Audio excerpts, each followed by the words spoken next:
Desde la masacre de las bananeras cometida los días 5 y 6 de diciembre de 1928, donde el ejército colombiano, por órdenes del gobierno conservador de Miguel Abadía Méndez, masacró a miles de obreros pertenecientes a la United Fruit Company que se encontraban en paro, exigiendo mejores condiciones de trabajo frente a la explotación barbárica capitalista de la compañía bananera, frente a la cual estaban reclamando sus derechos, pasando por los crímenes que se cometieron durante la dictadura de Rojas Pinilla, en donde la policía y el ejército masacraron a 9 estudiantes y después masacraron a 50 estudiantes cuando los estudiantes manifestaron hacia el Palacio Presidencial, pasando por todas las masacres, asesinatos selectivos y otros crímenes de lesa humanidad que ha cometido el ejército en el transcurso de una sangrienta historia de dictadura que se ha perpetuado durante 93 años desde la masacre de las bananeras hasta la actualidad,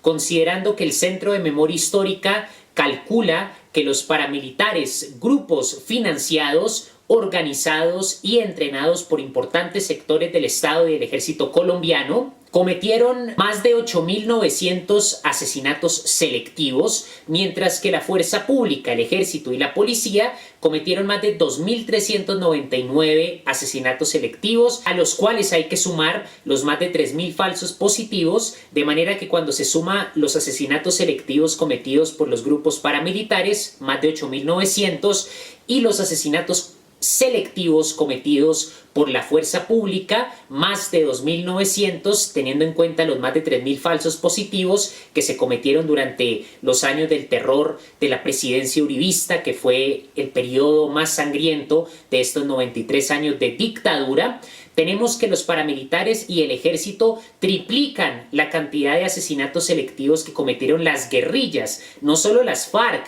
el EPL, el M-19 y el ELN sumados. Si se suman todos los asesinatos selectivos que cometieron las guerrillas, los paramilitares y los soldados triplican la cantidad de personas asesinadas por las guerrillas en el marco de los asesinatos selectivos. Asimismo, los paramilitares y el ejército triplican la cantidad de masacres cometidas por las guerrillas. Luego, estadísticamente, podemos decir que en el conflicto armado reciente, los paramilitares y el ejército representan el grupo más violento, el grupo más sanguinario y que más muertes ha causado en el conflicto armado reciente. Los paramilitares y el ejército son los que más masacres y asesinatos selectivos han cometido. Si se suma a partir de la masacre de las bananeras, pasando por la violencia entre liberales y conservadores, hasta la actual crisis bajo el gobierno fascista de Duque, en donde las tropas colombianas junto a los paramilitares están exterminando a los líderes sociales,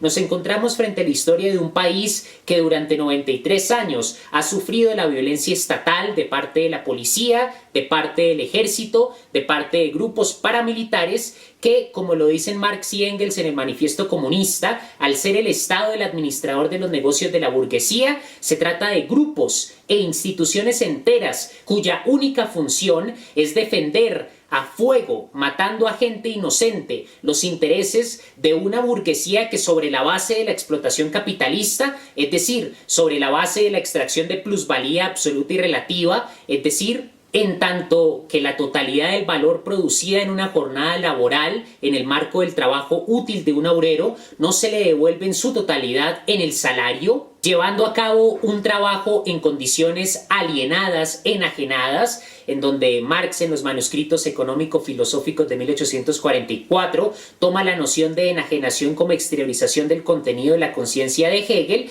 pero lo concibe como una exteriorización no solo de la conciencia, sino del trabajo fisiológico que en el capital se va a considerar como la sustancia generadora del valor, el trabajo indiferenciado abstractamente humano, gasto de fuerza de trabajo humana. Ese gasto de fuerza de trabajo humana en el capitalismo produce un valor excedente llamado plusvalor, que surge del llamado plus trabajo, que es la mayor parte de la jornada laboral no pagada, no remunerada en el salario por el capitalista y que representa la tasa de ganancia tradicional del burgués, que en el ciclo del capital, específicamente en la segunda etapa de ese ciclo, que es la producción del capital, debe hacer que el obrero produzca una mercancía cuyo valor exceda el capital originalmente invertido bajo la forma de dinero por el burgués para comprar los medios de producción y para comprar la fuerza fuerza de trabajo en el contexto de la esclavitud asalariada. La única forma en la cual la mercancía supera el capital originalmente invertido por el burgués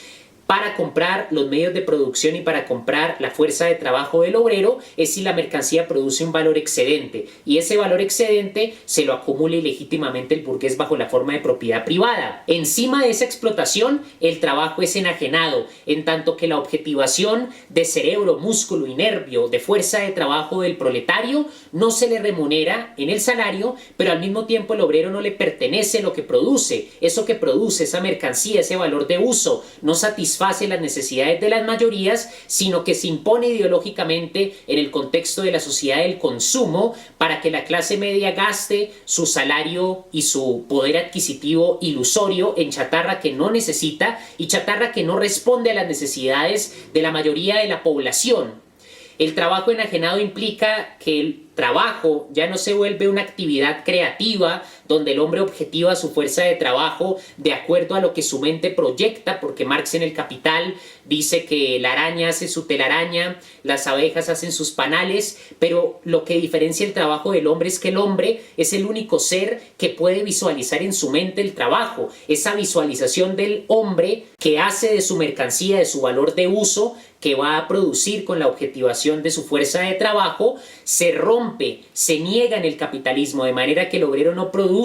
de acuerdo a esa imagen que tiene de lo que debería producir, de lo que debería tener en tanto valores de uso, sino que termina volviéndose un instrumento del capitalismo que impone mercancías que no necesitamos a costa de la destrucción del medio ambiente, a costa de la explotación del tercer mundo. Sobre la base de esas contradicciones capitalistas, los distintos gobiernos que han tomado las riendas de este país de forma sangrienta, de forma ilegítima y criminal, desde 1928 hasta la actualidad, han sido gobiernos que sobre la base de la explotación capitalista, de la transferencia estructural de valor al centro, que implica compensar la pérdida de las burguesías periféricas que se empobrecen al transferir valor a las burguesías del centro tecnológicamente más desarrolladas, implica la superexplotación del trabajo, como lo muestra el marxista Rui Marini de la teoría de la dependencia, como forma de contrarrestar esa transferencia estructural de valor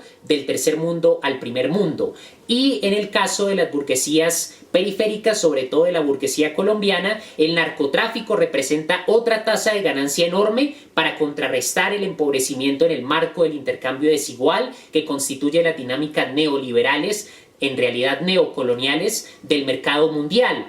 El narcotráfico, por lo tanto, implica una circulación de valor que enriquece enormemente estas burguesías periféricas y que ha causado lo más sangriento del conflicto armado reciente, pensando en la violencia de los paramilitares, en la violencia de los narcotraficantes. Y ese valor producido y circulado gracias a la industria del narcotráfico es una de las fuentes de riqueza y de poder de esta burguesía ilegítima que ha levantado su poder sobre una montaña de cadáveres. Nos encontramos actualmente frente a una crisis en donde cientos de líderes sociales están siendo asesinados por los paramilitares y por el ejército. Nos encontramos en una situación en donde el gobierno impone una reforma tributaria que encima de la explotación del plusvalor absoluto y relativo, del trabajo enajenado, de las consecuencias sociales negativas, del control centralizado de los medios de producción, de no garantizar los medios de subsistencia durante lo más álgido de la pandemia, de no invertir en infraestructura médica, en infraestructura de salud,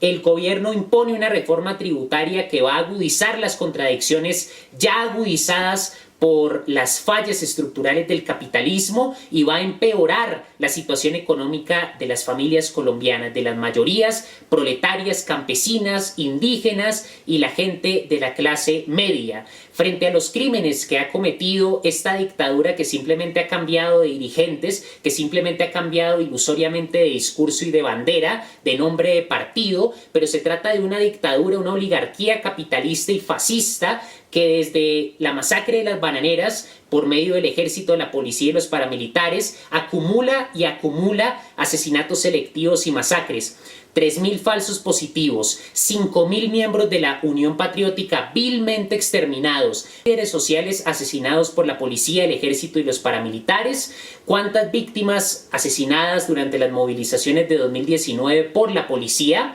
y encima de todos esos crímenes de lesa humanidad y crímenes imperdonables de guerra, imponen restricciones económicas, imponen ataques a la dignidad y a la libertad de los colombianos con la reforma tributaria, que agudiza las contradicciones del capitalismo, incrementa la explotación y la pobreza, la miseria material. Ante todas estas contradicciones, hoy en día se exige una conciencia política, un compromiso y una acción sobre todo. No permitamos que el miedo impuesto por la crisis de la pandemia nos robe de nuestra labor de salir a las calles y de protestar contra un gobierno que es el resultado de una oligarquía capitalista y fascista que durante los últimos 93 años ha asesinado, ha exterminado, ha violentado, ha robado, ha reprimido y ha empeorado las condiciones de vida de millones de colombianos.